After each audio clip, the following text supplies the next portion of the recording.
Mumbai Tug brought to you by Sunny's World. Pune's Pride Sunny's World, Life in Funshine. Resort weddings, events, restaurants, adventure wellness. Sunny's World, perfect destination for every occasion. 2 दिवसापूर्वी पंतप्रधान नरेंद्र मोदी यांनी देशाला आवाहन केलं आणि त्यांनी अनेक गोष्टी करण्यासाठी सांगितलेल्या आहेत. तुम्हा आम्हा लोकांना या गोष्टी करा असं आवाहन त्यांनी केलेलं आहे. त्याच्यामध्ये पेट्रोलचा वापर कमी करा, सार्वजनिक वाहतूक वापरा, त्याचबरोबर वर्क फ्रॉम होमचा पर्याय निवडा असं सुद्धा त्यांनी आवाहन केलेलं आहे. खास करून सोने खरेदी करू नका वर्षभर असं सुद्धा पंतप्रधान नरेंद्र मोदी यांनी म्हटलेलं आहे. हे आवाहन करण्यामागे अर्थात जे युद्ध झालं होतं आपण बघतो की अमेरिका आणि इराणच्या दरम्यानचं याची पार्श्वभूमी आहेच आहे. कच्च्या तेलांचे भाव हा सगळा मुद्दा आहेच आहे. पण नेमकं काय होतंय देशामध्ये, का देशावर काही आर्थिक संकट आहे का, ह्या सगळ्या संदर्भातले प्रश्नसुद्धा आता उपस्थित केले जातात. जनतेच्या मनात सुद्धा अनेक प्रश्न आहेत. लॉकडाऊनसारखी काही परिस्थिती निर्माण होणार आहे का असं सुद्धा वाटतंय. अनेकांचे रोजगार या सगळ्यामुळे बुडणार आहेत, त्यामुळे ते सुद्धा कारागीर सगळे चिंतेत आहेत. या सगळ्यावर आता राजकीय प्रतिक्रिया सुद्धा उमटताना आपल्याला पाहायला मिळतात. काँग्रेसने सुद्धा खरमरी टीकाही पंतप्रधान नरेंद्र मोदी यांच्यावर केली होती आणि त्यानंतर आता राज ठाकरेंनी सुद्धा एक भली मोठी पोस्ट लिहिलेली आहे. राज ठाकरेंची पोस्ट मी तुम्हाला संपूर्ण वाचून दाखवणार आहे. पण राज ठाकरे यांनी अत्यंत महत्त्वाचे सवाल यामध्ये उपस्थित केलेले आहेत. पंतप्रधान नरेंद्र मोदी यांनी ज्या पद्धतीचं आवाहन केलेलं आहे त्या पद्धतीचं आवाहन याआधी सुद्धा करण्यात आलं होतं आणि असं जे संकट आहे ते याआधी सुद्धा आलं होतं. पण त्यावेळेसच्या पंतप्रधानांनी काय भूमिका घेतली होती आणि सध्या नरेंद्र मोदी काय भूमिका घेत आहेत या सगळ्याचा उहापोह राज ठाकरे यांनी त्यांच्या पोस्टमध्ये केलेला आहे. त्यामुळे राज ठाकरेंची पोस्ट मी तुम्हाला वाचून दाखवतोय. मोठी पोस्ट आहे. संपूर्ण पोस्ट आपण बघणार आहोत आणि त्याच्यामध्ये राज ठाकरेंचे महत्त्वाचे मुद्दे सुद्धा समजावून घेणार आहोत. तर राज ठाकरेंनी आज सकाळी साधारण काही वेळापूर्वी ही पोस्ट लिहिलेली आहे. त्याच्यामध्ये त्यांनी अनेक मुद्दे त्याच्यामध्ये कव्हर केलेले आहेत. सुरुवातीला ते म्हणतात, सस्नेह जय महाराष्ट्र.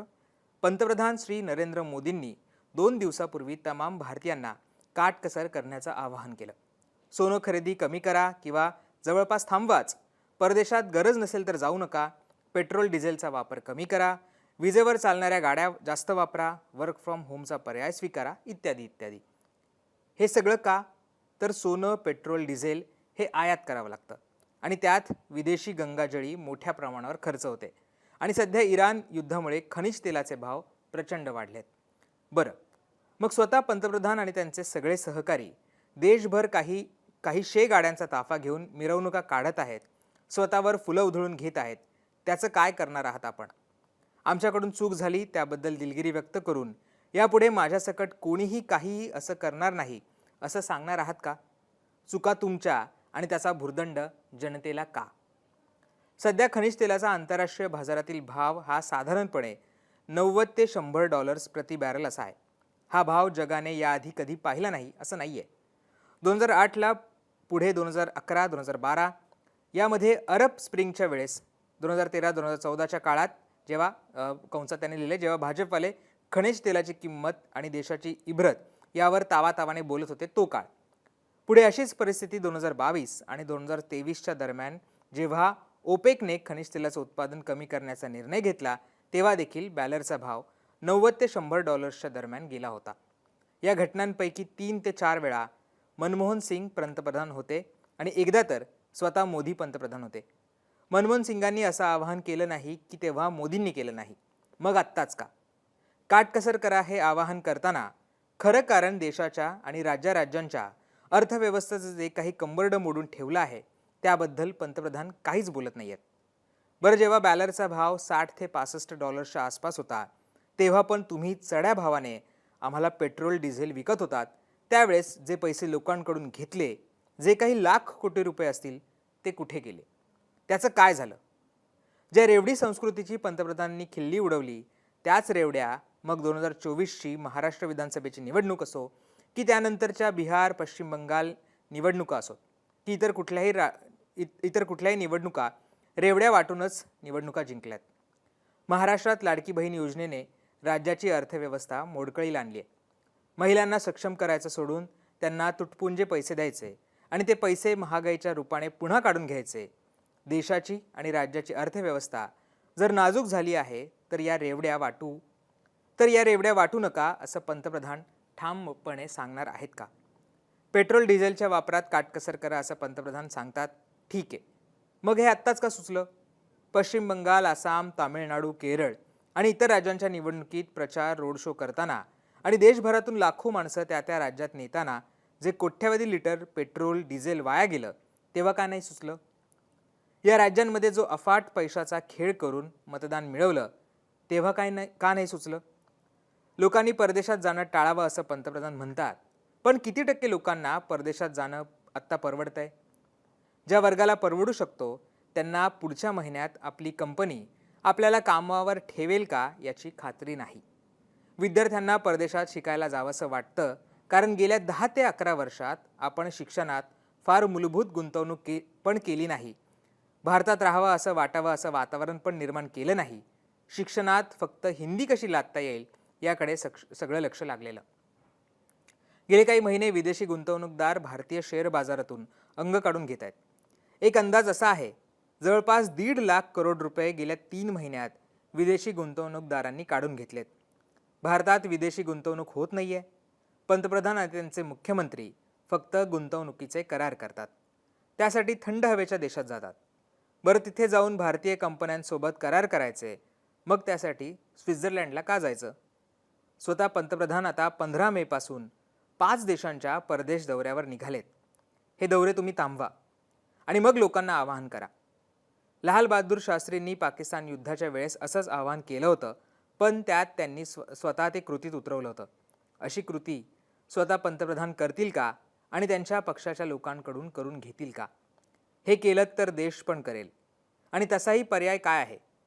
येत्या काळात सरकारला पेट्रोल डिझेलचे भाव दणदणीत वाढवायचे असणार, त्याची पूर्वतयारी सुरू आहे. हे भाव वाढले की लोक आपोआप न परवडल्यामुळे वापर कमी करणार आहेत. माझी पंतप्रधानांना विनंती आहे की नैतिक आवाहन आणि त्याचा भार लोकांनी सहन करायचा, हे सगळं बास झालं. एकदा मान्य करूया की अर्थव्यवस्था वरून सदृढ पण आतून कमकुवत झाली आहे आणि याचं नुसतं खापर इराण इस्रायल युद्धावर टाकू नका. आपण पंतप्रधान झाल्यापासून रुपयाचं अवमूल्यन मोठ्या प्रमाणात झालंय. हे कशामुळे झालं ते सांगा. तुमच्या 10 वर्षाच्या कार्यकाळात रिझर्व्ह बँकेच्या 3 गव्हर्नर्सनी राजीनामे दिलेत. ते का दिले? मनमोहन सिंग हे रिझर्व्ह बँकेचे गव्हर्नर होते, तसेच विद्वान होते. तरीही ते अनेक तज्ज्ञांबरोबर बसून चर्चा करायचे, ऐकून घ्यायचे. आपण तर साधा व्यवसाय सुद्धा केलेला नाही, तर आपल्याला हे कसं समजणार? तुमची मन की बात खूप झाली. आता खऱ्याखुऱ्या अर्थतज्ज्ञांची मन की बात पण ऐका.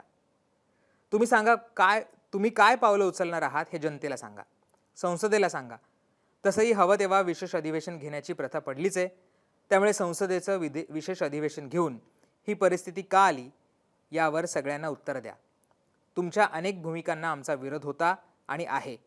तसेच तुमच्या चांगल्या केलेल्या कामांचंही समर्थन केलेलं आहे.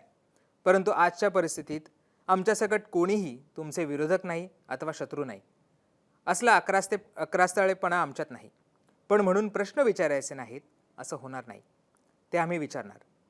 तेव्हा पंतप्रधानांनी स्वतः पक्षापासून काटकसर सुरू करावी आणि हे सगळं कसं निस्तारणार हे देशाला सांगावं, असं राज ठाकरे यांनी त्यांच्या पोस्टमध्ये म्हटलेलं आहे. मी सविस्तर पोस्ट तुम्हाला वाचून दाखवलेली आहे. अनेक मुद्द्यांना राज ठाकरेंनी हात घातलेला आहे आणि ज्या पद्धतीनं भाजपचे स्वतःचे मेळावे होत आहेत, रॅलीज होत आहेत, त्या थांबवल्या नाही आहेत आणि दुसरीकडे लोकांना आवाहन केलं जाते, यावर सुद्धा राज ठाकरेंनी बोट ठेवलेलं आहे. राज्याची, देशाची आर्थिक परिस्थिती काय आहे हे सुद्धा राज ठाकरेंनी या सगळ्यामधनं सांगायचा प्रयत्न केलेला आहे. निश्चितच पंतप्रधानांनी आवाहन केल्यानंतर अनेक घडामोडी घडलेल्या आहेत. सोनं बाजारामध्ये सुद्धा आपण बघतो की तिथले व्यापारी असतील, तिथले कारागीर असतील, हे चिंतेत आहेत. कारण सोनं जर घेऊ नका असं जर पंतप्रधान आवाहन करत असतील तर त्याच्या आधारित जे हजारो लाखो कारागीर असतील किंवा दुकानदार असतील त्यांचं काय होणार, हा सगळ्या देशाच्या समोरचा प्रश्न आहे. आणि जसं राज ठाकरेंनी म्हटलेलं आहे की कदाचित पुढच्या काळामध्ये पेट्रोल डिझेलचे भाव इतके वाढले जातील की ते लोकांना कदाचित परवडणारच नाही, अशी परिस्थिती होऊ शकते. आणि त्याचीच ही पूर्वतयारी आहे का, असं सुद्धा सवाल आहे तो राज ठाकरेंनी केलेला आहे. आता बघणं महत्त्वाचं असणार आहे की सरकार या सगळ्यावर काय उत्तर देतं आहे, काय पावलं उचलतं आहे आणि लोकांना या सगळ्याचा कसा फटका बसतोय. तुमच्या काय प्रतिक्रिया असतील ते सुद्धा आम्हाला कमेंटमध्ये सांगायला विसरू नका. राज ठाकरेंनी जी भूमिका घेतली आहे त्याच्याबद्दल तुमची मतं काय आहेत आणि सरकारने केलेल्या आव्हानाबद्दल तुम्हाला काय वाटतं हे सुद्धा आम्हाला कमेंटमध्ये सांगायला विसरू नका. आणि मुंबई तकला तुम्ही अजूनही सबस्क्राईब केलं असेल ते सुद्धा करा. धन्यवाद.